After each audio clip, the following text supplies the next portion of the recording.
Hello बच्चों, let's see this question. तो इस क्वेश्चन में अपन को असर्शन में बोला है कि जो वैल्यू ऑफ रिडबर्ग कांस्टेंट होती है वो इंडिपेंडेंट होती है मास ऑफ न्यूक्लियस के, और इसका रीजन दिया है कि जो इलेक्ट्रॉन है वो रिवॉल्व करते हैं स्टेशनरी न्यूक्लियस ऑफ एटम के अराउंड।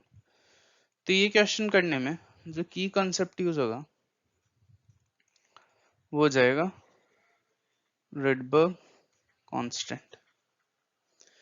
तो मैं आप लोगों को बता देता हूँ कि जो रिडबर्ग कांस्टेंट होता है उसको अपन ऐसे लिख सकते हैं m e⁴ divided by 4π³ epsilon nought का स्क्वायर h⁻² c, जिसमें h बार की वैल्यू होगी h/2π, और जो m है वो है रिड्यूस्ड मास। m रिड्यूस्ड मास है, लेकिन उससे अपन को ऐसे इतना फर्क नहीं पड़ता क्योंकि रिड्यूस्ड मास को अपन ऐसे लिख सकते हैं, लाइक जो m है उसको अपन लिख सकते हैं mass of electron multiply by mass of nucleus divided by mass of electron plus mass of nucleus. तो ये अपने पास रिडबर्ग कांस्टेंट होता है। तो इसने बोला ये independent of mass of nucleus, तो इसमें जब अपन स्मॉल m लिख रहे हैं ये न्यूक्लियस के मास पे डिपेंड कर रहा है, तो ये independent of mass of nucleus तो नहीं है, तो ये इनकरेक्ट हो जाएगा।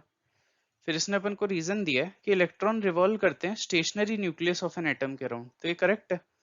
इलेक्ट्रॉन जो है वो न्यूक्लियस के अराउंड रिवॉल्व करते हैं ऑर्बिट्स के अंदर, और जो न्यूक्लियस है उसको अपन स्टेशनरी अज्यूम करते हैं, तो ये करेक्ट है।